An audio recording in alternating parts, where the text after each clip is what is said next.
Hello friends, कैसे हो आप लोग। आई होप बहुत अच्छे होंगे। चलिए, बिहार पुलिस का एग्ज़ाम तो ख़त्म हो गया और आप लोग के डिमांड पे आज से बिहार दरोगा का प्रैक्टिस सेट होने वाला है, जो कि जीएस ज्ञान बिंदु जो है का 3rd एडिशन है। ये पुस्तक 25 सेट इसमें दिए गए हैं और हम लोग 25 दिन में इसको ख़त्म कर लेंगे। तो जो भी हमारे चैनल पे नए जुड़े हैं, चैनल को सब्सक्राइब कर लीजिए और वीडियो पसंद आए तो वीडियो को ज़रूर लाइक कीजिएगा, ठीक है। तो ये जो है बिहार दरोगा के लिए है और मैं गारंटी लेती हूँ कि आप अगर मेरे साथ बने रहे और जो सेट प्रैक्टिस सेट हो रहा है, प्रीवियस ईयर क्वेश्चंस हो रहे हैं और क्या कहता है घटना चक्र करवाया जाएगा, तो श्योर है कि बिहार दरोगा का एग्ज़ाम बहुत हार्ड नहीं होता है, ठीक है। तो इसमें देखिए 25 सेट दिए गए हैं। 2008 से 2024 के बीच जितने भी प्रश्न हैं उनका संग्रह है इसमें।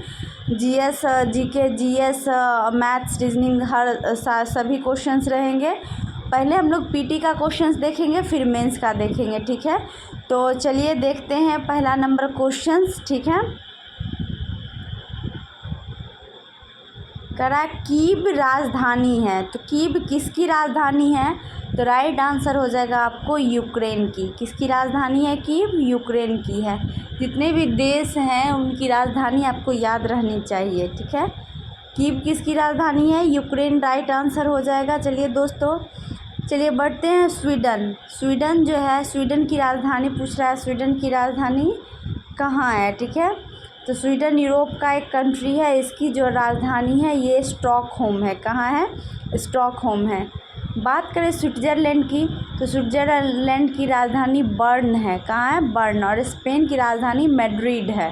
कहाँ है? मैड्रिड है। तो चलिए इस तरह से हम एक्सप्लेनेशन के साथ सारे ऑप्शंस को देखते हुए चलेंगे कि आपका कॉन्सेप्ट क्लियर हो जाए, ठीक है। चलिए बढ़ते हैं अगले प्रश्न की तरफ। सेकेंड क्वेश्चन है, 1857 के विद्रोह के दौरान जगदीशपुर में इसका नेतृत्व किसके द्वारा किया गया था? तो देखिए 1857 की जो क्रांति हुई थी, अलग अलग जगहों पर अलग अलग नेता के द्वारा नेतृत्व किया गया था। बात करें बिहार की, तो बिहार का नेतृत्व किए थे वीर कुंवर सिंह, ठीक है। कहाँ कौन किए थे? वीर कुंवर सिंह। और ये कहाँ के थे? तो जगदीशपुर। और जगह पूछे कहाँ, तो आरा भी हो सकता है, ठीक है। और ये वीर कुंवर सिंह जो थे जमींदार थे। कौन थे? जमींदार थे। इनकी ज़मींदारी ख़त्म कर दी गई थी, इसीलिए इन्होंने 1857 के विद्रोह में भाग लिया था। तो राइट आंसर यहाँ से क्या हो जाएगा? कुंवर सिंह, ठीक है। और ये क्या कहता है, इसका तत्कालिक कारण क्या माना जाता है कि जो बंदूक लाया गया था, नया बंदूक, ठीक है, उसमें उसकी जो कारतूस हुआ करते थे वहाँ उसमें गाय और सूअर की चर्बी को मिला दिया जाता था। और इसी का विद्रोह क्या कहता है, इसी का विद्रोह कौन कर दिया था? मंगल पांडे कर दिए थे। तो यही तत्कालिक कारण बना था। अगला क्वेश्चन है, स्पष्ट आकाश नीला दिखाई देती है क्यों?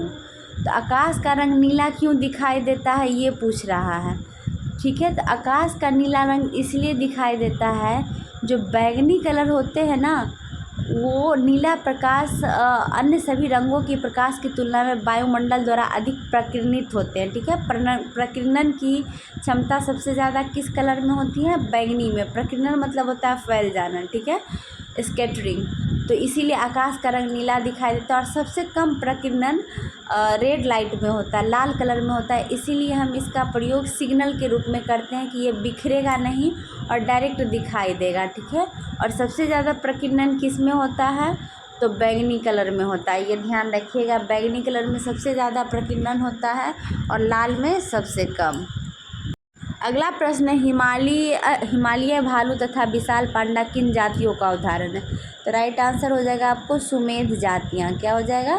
सुमेध जातियाँ, हिमालय भालू तथा विशाल पांडा। ये सब कौन निर्धारित करता है? तो IUCN के द्वारा निर्धारित किया जाता है, ठीक है। सुमेध जातियाँ हैं। देखिए, संकटग्रस्त जाति होती है, दुर्लभ जाति है, विलुप्त जाति है, ठीक है। अगर 10 वर्षों में 50% से भी कम उसकी आबादी हो जाती है तो उसे हम सुमेध जातियाँ कहते हैं। तो जो हिमालय भालू और विशाल पांडा है, इन्हें सुमेध जातियों में शामिल किया गया है, ठीक है। तो हम लोग जो बिहार SSC का प्रिपरेशन कर रहे हैं, वो शाम का उसका वीडियो आएगा। जो भी बिहार SSC के कैंडिडेट हैं वो शाम को जो भी वीडियो आएगा वो ज़रूर देख लीजिएगा। प्रीवियस ईयर क्वेश्चंस हो रहा है। और सुबह के टाइम में, मॉर्निंग के टाइम में आपको बिहार दरोगा का जो प्रैक्टिस सेट अभी करवा रहे हैं वो आपको डेली मिल जाएगा, ठीक है। तो आप ध्यान रखिएगा, शाम में हम लोग बिहार एसएससी का करेंगे और सुबह में हम लोग बिहार दरोगा का करेंगे। तो हमारे चैनल से जुड़े रहने के लिए हमारे चैनल को ज़रूर सब्सक्राइब कर लें। अगला क्वेश्चन है, भारत की सबसे बड़ी नमक पानी की झील है। तो नमक पानी ये पूछ रहा है, नमकीन पानी का झील मतलब, ठीक है, खारे पानी का झील भारत में कौन है सबसे बड़ी? तो चिल्का झील हो जाएगा, जो कि उड़ीसा में है, ठीक है। लेकिन अगर लवणता सबसे अधिक पूछे, मतलब नमक की मात्रा सबसे अधिक किस में है, तो ये सांभर झील में। और सांभर झील है कहाँ? तो राजस्थान में। दोनों क्वेश्चन में अंतर है, ठीक है। सबसे बड़ी नमक की झील पूछे तो चिल्का, और सबसे ज़्यादा खारा कौन है तो ये पूछेगा तो सांभर हो जाएगा। अगला क्वेश्चन है, सोलर सेल बने हुए होते हैं। तो सोलर सेल किससे बने होंगे? अर्धचालक से। किससे बनते हैं? अर्धचालक। देखिए, एक होता है चालक, सुचालक, एक होता है कुचालक, एक होता है अर्धचालक, ठीक है। सुचालक होते हैं जो बिजली को, विद्युत को अपने अंदर से पास होने देते हैं, ठीक है, उसको हम सुचालक कहते हैं, कंडक्टर कहते हैं। जो बिल्कुल भी बिजली को पास होने नहीं देता है, विद्युत को, उसको हम कुचालक कहते हैं। लेकिन अर्धचालक पास होने देता है, लेकिन धीरे धीरे, थोड़ा सा कम अमाउंट में, उसको हम अर्धचालक कहते हैं। तो अर्धचालक का अगर एग्जाम्पल पूछे कौन होता है, तो राइट आंसर हो जाएगा आपको सिलिकॉन और जर्मेनियम। कौन सा हो जाएगा? सिलिकॉन और जर्मेनियम। तो सोलर सेल किसके बने होते हैं? अर्धचालक के बने होते हैं। राइट आंसर क्या हो जाएगा? अर्धचालक। चलिए बढ़ते हैं अगले प्रश्न की तरफ। द्वितीय विश्व युद्ध में धुरी राष्ट्रों में निम्न में कौन सा देश शामिल नहीं था? अब बात करें द्वितीय विश्व युद्ध की, तो सबसे पहले जानिए कि द्वितीय विश्व युद्ध हुआ कब था। 1939 से 45 के बीच में द्वितीय विश्व युद्ध हुआ था, ठीक है। तो इसमें दो राष्ट्र बने थे, एक धुरी राष्ट्र और एक मित्र राष्ट्र, ठीक है। दो गुट बने थे, कौन कौन? धुरी राष्ट्र और मित्र राष्ट्र। इसमें कह रहा धुरी राष्ट्र में निम्न में कौन सा देश शामिल नहीं था, ठीक है। कह रहा कौन सा शामिल नहीं था।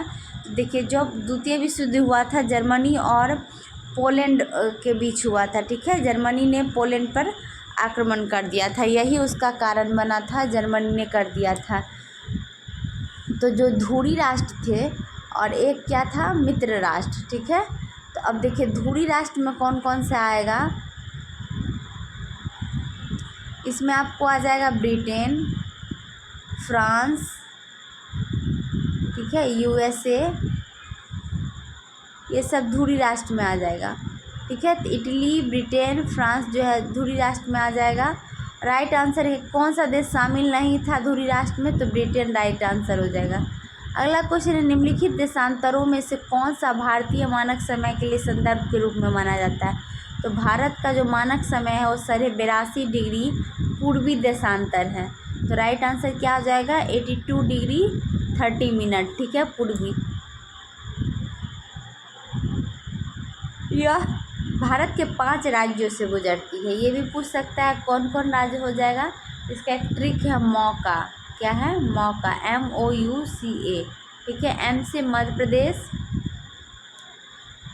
O से उड़ीसा, U से उत्तर प्रदेश, C से छत्तीसगढ़ और A से आंध्र प्रदेश, ठीक है। याद रखिएगा, MP, UP और AP मतलब प्रदेश वाला, और उड़ीसा, छत्तीसगढ़, ठीक है। ऐसे मौका इसका ट्रिक है। तो 82 डिग्री पूर्वी देशांतर को हम भारत का मानक समय रेखा कहते हैं। चलिए, आई होप आपको अच्छे से समझ में आ गया होगा। अगला क्वेश्चन है, देखिए, हिंदी का है, वध्वागम शब्द का कौन सा संधि विच्छेद सही है, ठीक है। तो इसमें हिंदी का भी दिया गया है। तो वध्वागम का जो हो जाएगा आपको संधि विच्छेद करने के लिए कह रहा है, तो ये हो जाएगा आपको वधु प्लस आगम, ठीक है।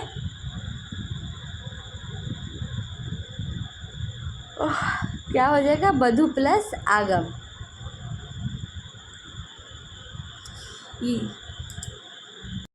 चलिए अगला प्रश्न देखते हैं, मैथ्स का क्वेश्चन है। 4.2 सेंटीमीटर त्रिज्या वाले धातु के एक गोले को पिघलाकर 6 सेंटीमीटर त्रिज्या वाले एक बेलन के रूप में ढाला जाता है। तो बेलन की ऊंचाई पूछ रहा है। तो जैसे ही देखिए, किसी को किसी चीज़ में ढाला जाएगा तो हम इसके आयतन को बराबर करेंगे, ठीक है।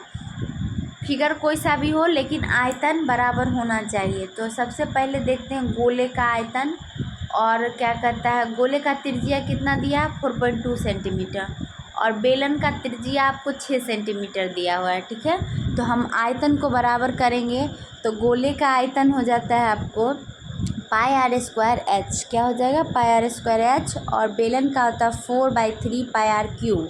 तो पाई से पाई कट गया। अब देखिए r का वैल्यू यहाँ क्या था, 4.2, ठीक है, सॉरी गोले, तो यहाँ पर क्या हो जाएगा 6 × 6 × h, और इसका हो जाएगा गोले का 4/3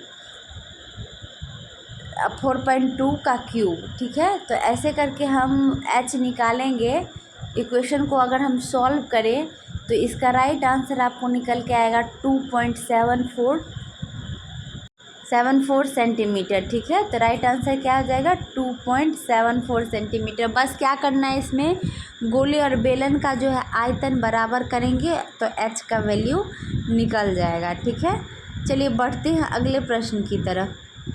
बिहार में पहली बार राष्ट्रपति शासन कब लगाया गया था, है क्या है, बिहार में पहली बार राष्ट्रपति शासन कब लगाया गया था। तो देखिए बिहार में टोटल 8 बार राष्ट्रपति शासन लग चुका है।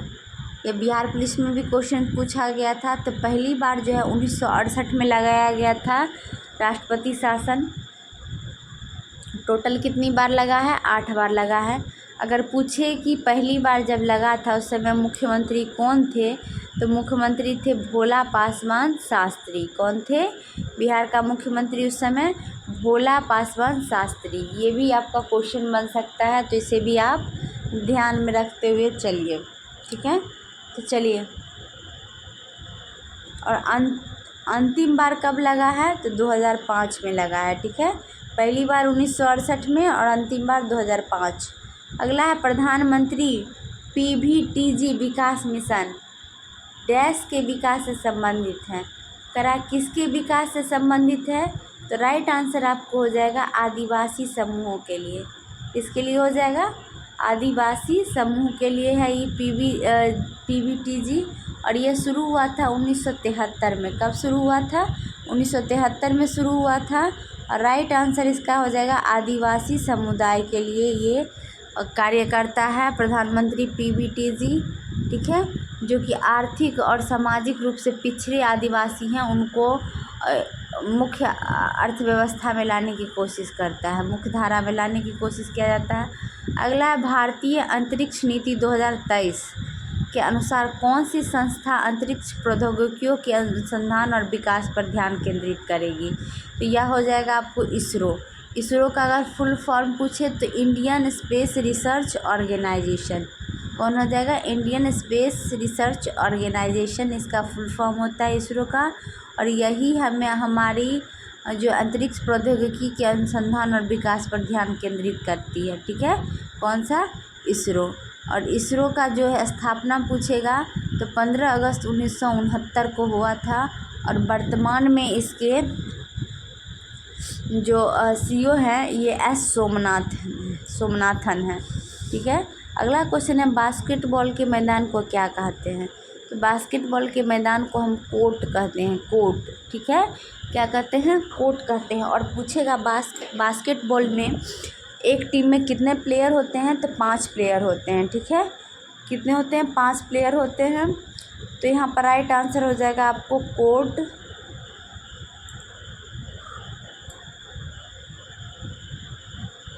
अगला क्वेश्चन है राज्यसभा में कितने सदस्य मनोनीत किए जाते हैं। तो देखिए राज्यसभा में जो है राष्ट्रपति सदस्य को मनोनीत करते हैं। तो राइट आंसर हो जाएगा 12। क्या हो जाएगा, 12 राष्ट्रपति के द्वारा मनोनीत किए जाते हैं।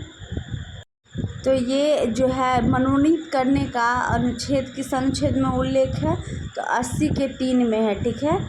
अब कहेगा कि किसे मनोनीत करेंगे, तो किसी को भी नहीं कर लेंगे। इसके लिए क्राइटेरिया है जो कला, साहित्य, विज्ञान और जो समाज सेवा में कार्यरत हों, ठीक है, अपना योगदान दिए हो, उन्हीं को राष्ट्रपति जो है राज्यसभा में मनोनीत कर सकते हैं, ठीक है। अगला प्रश्न है विजयनगर साम्राज्य में अमरम शब्द का अर्थ क्या था, तो इसे याद कर लीजिए। देखिए, जो अमरम शब्द का अर्थ होता है उसका मतलब होता है सैनिकों को अनुदान। लेकिन विजयनगर साम्राज्य की बात करें, 1336 में हरिहर और बुक्का ने विजयनगर साम्राज्य की स्थापना की थी। ठीक है, और अमरम शब्द का क्या अर्थ हुआ यहाँ पर, तो सैनिकों को अनुदान। राइट आंसर क्या हो जाएगा, सैनिकों को अनुदान। अगला प्रश्न, राष्ट्रपति डैश की सलाह से लोकसभा को भंग कर सकता है।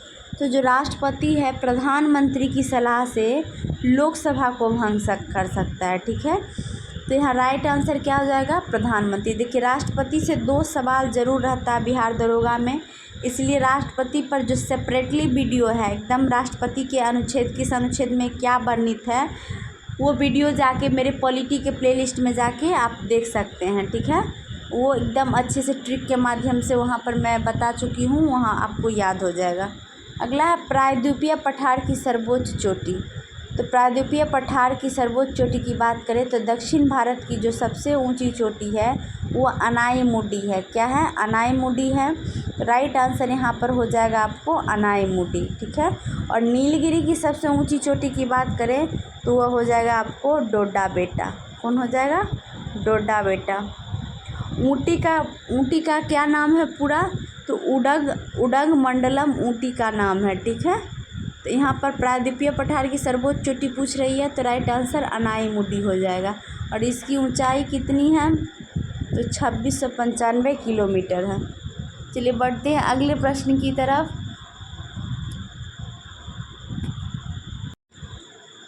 मोती प्राप्त करने के लिए संवर्धन किया जाता है। तो मोती प्राप्त करने के लिए हम किसका संवर्धन करेंगे, ऑयस्टर का। इसको हम हिंदी में सुक्ति भी कहते हैं। तो राइट आंसर हो जाएगा ऑयस्टर का। ठीक है, तो हम लोग देखिए बिहार दरोगा का प्रीवियस ईयर क्वेश्चन करेंगे और ज्ञान बिंदु जो है उसका प्रैक्टिस सेट अभी कर रहे हैं इस वीडियो में, इस वीडियो के माध्यम से, और डेली हम लोग एक सेट को निपटाते जाएंगे। ठीक है, अगला, मनुष्य नेत्र में पुतली के आकार का नियंत्रण होता है। तो ये परितारिका के द्वारा होता है नियंत्रण।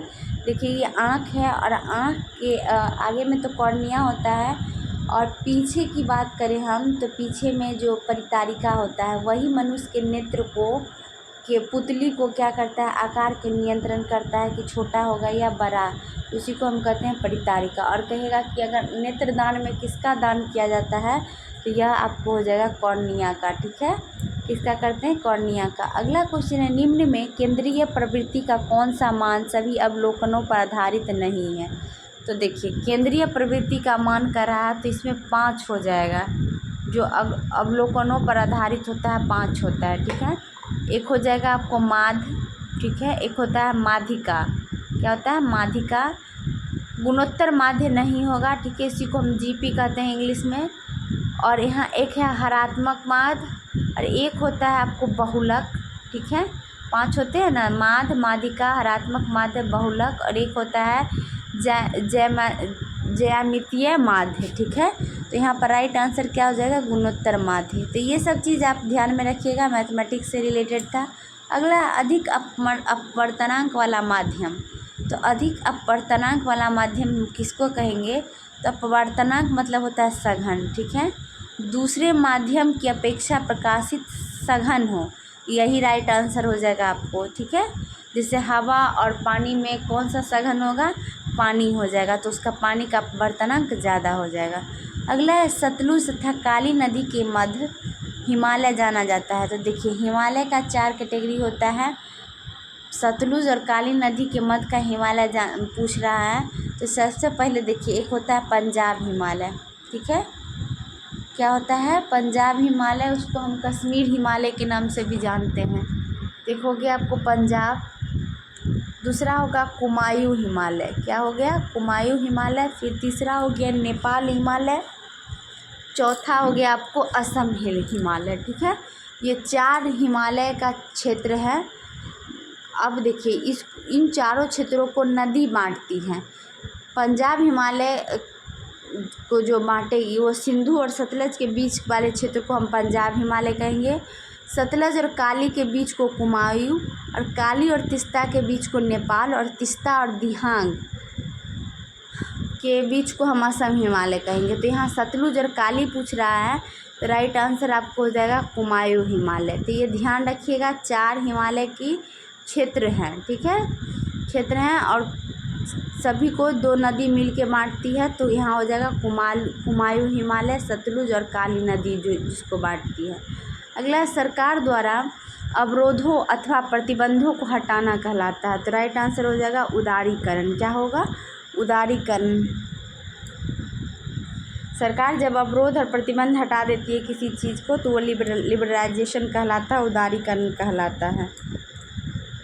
अगला क्वेश्चन है, 1809 में फारसी में गिफ्ट टू मोनोथिस्ट किसने लिखी? तो देखिए, ये गिफ्ट टू मोनोथिस्ट जो है राजा राम मोहन राय के द्वारा लिखी गई थी 1809 में। राजा राम मोहन राय को बहुत सारे भाषा जानते थे, ठीक है, बहुभाषी थे। उनकी बहुत सारे पत्र पत्रिका और पुस्तक के नाम पूछे जाते हैं। तो ये गिफ्ट टू मोनोथिस्ट का नाम था तुहदुल उल मुहाबदीन, ठीक है। ये इसी को फारसी में किया गया था गिफ्ट टू मोनोथिस्ट। तो राइट आंसर हो जाएगा राजा राम मोहन राय। राजा राम मोहन राय की और पुस्तक के बारे में अगर हम जानें तो संवाद कौमुदी था, ठीक है। कौन था? संवाद कौमुदी था। ये भी इनकी एक पत्रिका थी, संवाद कौमुदी, ठीक है। और राजा राम मोहन राय जो 1815 में आत्मीय सभा का गठन किया था। किसका किए थे? आत्मीय समाज का। और 1828 में इन्होंने ब्रह्म समाज की स्थापना की। किसकी स्थापना की? ब्रह्म समाज की स्थापना की। ये इम्पोर्टेंट है, ध्यान रखिएगा। 1828 में ब्रह्म समाज की स्थापना किसने की थी? तो राजा राम मोहन राय ने की थी। अगला है, पटना उच्च न्यायालय के वर्तमान में मुख्य न्यायाधीश कौन है? तो उस समय के बाद की बात कर रहे हैं, तो उस समय हो जाएगा के विनोद चंद्रन, और शायद अभी भी यही हैं। अब देख लीजिएगा एक बार कौन है पटना उच्च न्यायालय के मुख्य न्यायाधीश। अगला है, हाल ही में बिपरजॉय खबरों में था वह क्या है? तो जो बिपरजॉय खबरों में था यह एक चक्रवात था जो कि बांग्लादेश के द्वारा रखा गया था नामकरण। चलिए अगला प्रश्न देखते हैं, निम्नलिखित में कौन सी ताप विद्युत परियोजना महाराष्ट्र में स्थित है? तो ये जो कहलगांव है यह भागलपुर में स्थित है। तो यही राइट आंसर हो जाएगा कि महाराष्ट्र में नहीं है, बाकी सारे ताप विद्युत परियोजना महाराष्ट्र में, जैसे तिरोड़ा, चंद्रपुर, ट्राम्बे, ये सारे कहाँ हैं? महाराष्ट्र में हैं। तो आप कभी कभी अगर आपको नहीं आए तो ऑप्शन से भी आप डील कर सकते हो, ठीक है। क्वेश्चन पढ़ के आपको ऑप्शन पे भी अपना दिमाग लगाना है। चलिए बढ़ते हैं अगले प्रश्न की तरफ। Question number 29। आई होप आपको वीडियो पसंद आ रही हो तो वीडियो को ज़रूर लाइक कर दें और हमारे चैनल को सब्सक्राइब करना ना भूलें। नेक्स्ट है, किसी वस्तु का चंद्रमा पर भार पृथ्वी पर उसके भार का डैश होता है। तो उसके भार का क्या होता है? 1/6 भाग होता है, 1/6 होता है, ठीक है। अगर आप पृथ्वी पर 48 किलो के हो तो आप चंद्रमा पर आपका भार कितना हो जाएगा? तो 6 किलो हो जाएगा, ठीक है। सॉरी 8 किलो हो जाएगा, 1/6 है ना, तो 8 किलो हो जाएगा। अगला है, पानी का क्वथनांक सेल्सियस में होता है। क्वथनांक मतलब बॉइलिंग पॉइंट हुआ, तो 100 डिग्री सेल्सियस हो जाएगा। वही अगर केल्विन में पूछें तो केल्विन में 373 डिग्री केल्विन हो जाएगा। अगला है, रिवर्स रेपो रेट में वृद्धि। तो रिवर्स रेपो रेट में वृद्धि जो है, देखिए ये कौन जारी करता है? तो आरबीआई करता है। आरबीआई का फुल फॉर्म क्या होता है? Reserve bank of India. Reverse repo rate में वृद्धि क्या होता है? तरलता घटाती है। राइट आंसर क्या हो जाएगा? तरलता घटाती है। आरबीआई के गठन की बात करें तो 1 अप्रैल 1935 को गठन हुआ था, और राष्ट्रीयकरण की बात करें इसका तो 1 जनवरी 1949 को राष्ट्रीयकरण हुआ था। यह बैंकों का बैंक कहा जाता है। अगला है, गागर में सागर भरना मुहावरे का अर्थ क्या है? तो हिंदी का प्रश्न है, गागर में सागर मतलब कम जगह में ज़्यादा चीज़ों को भरना। तो राइट आंसर हो जाएगा थोड़े शब्दों में अधिक कहना। क्या हो जाएगा? थोड़े शब्दों में अधिक कहना। अगला है, धुआंधार जलप्रपात, ठीक है, का संबंध निम्नलिखित में किस नदी से है? तो धुआंधार जलप्रपात का जो संबंध है आपको नर्मदा नदी से है। किससे है? नर्मदा नदी से है। और बात करें नर्मदा नदी की तो ये मध्य प्रदेश के अमरकंटक पहाड़ी से निकलती है, ठीक है, अमरकंटक के पहाड़ी से निकलती है नर्मदा नदी। बात करें नर्मदा नदी की तो नर्मदा नदी की कुल लंबाई 1312 किलोमीटर है। कितना सन? 1312 किलोमीटर है। और इसकी जो सहायक नदी है ओरसंग है, तवा है, बंजर है, ये सारी इसकी सहायक नदियां हैं नर्मदा की। नर्मदा को चंचल नदी भी कहा जाता है। और इस पे अगर हम बात करें धुआंधार जलप्रपात तो है ही नर्मदा नदी पर, एक है दुग्धधारा जलप्रपात, ठीक है, ये भी नर्मदा नदी के ऊपर ही है। और एक है आपको कपिल धारा, ठीक है, दोनों धारा वाला किस पे है? नर्मदा। और नर्मदा नदी जो है आपको डेल्टा नहीं बनाती है या एस्चुरी बनाती है, और ये पश्चिम की ओर बहती है, ठीक है। अगला क्वेश्चन मैथ का है। एक दुकानदार को अपने माल पर क्रय मूल्य से कितना अधिक प्रतिशत अंकित करना चाहिए कि अंकित मूल्य पर 20% की छूट देने पर भी उसे 20% का लाभ हो? तो देखिए CP मान लेते हैं 100, और जैसे ही करा 20% की छूट तो SP हो जाएगा 80। अंकित मूल्य की बात करें MRP की जो, तो वो 120, मतलब 20% ज़्यादा करके रहे, तो इस तरह से हम निकालेंगे तो 120 × 100/80 तो हमें निकल जाएगा 150, ठीक है, मतलब 50% उसको देना चाहिए। राइट आंसर 50% हो जाएगा। अगला क्वेश्चन है गुरु दक्षिणा शब्द में कौन सा समास है? तो समास पूछ रहा है गुरु दक्षिणा में कौन सा समास है, ठीक है, तो गुरु और दक्षिणा, ठीक है, गुरु को दक्षिणा, तो ये हो जाएगा आपको तत्पुरुष समास। गुरु को दिया जाने वाला दक्षिणा को ही हम गुरु दक्षिणा कहते हैं, तो राइट आंसर हो जाएगा तत्पुरुष। अगला है सिनेमेटोग्राफ संशोधन विधेयक 2023 का मुख्य उद्देश्य क्या है? अब देखिए सिनेमेटोग्राफ 2023 करंट अफेयर से है, जिसका हो जाएगा पायरेटेड फिल्म कंटेंट को रोकना व आयु अनुसार रेटिंग सुनिश्चित करना, ठीक है, कि ये कंटेंट कितने साल के बच्चे देख सकते हैं। अगला है निम्न में किसका उपयोग कांच पर लिखने के लिए किया जाता है? कांच पर लिखने की बात कर रहे हैं, तो राइट आंसर इसका हो जाएगा हाइड्रोजन फ्लोराइड HF। क्या हो जाएगा? HF। इसका कई नाम है हाइड्रोजन फ्लोराइड के, ठीक है।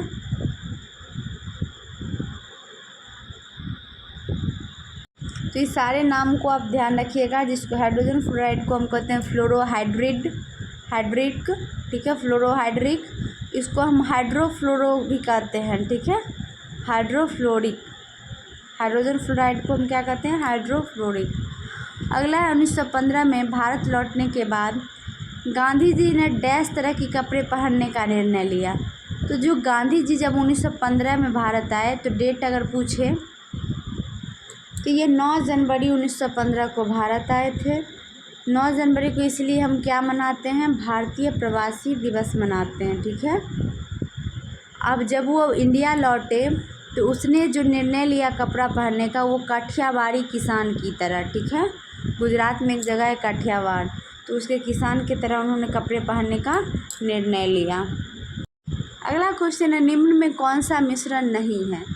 राइट आंसर हो जाएगा आश्वित जल, ठीक है। वीडियो को लाइक करें।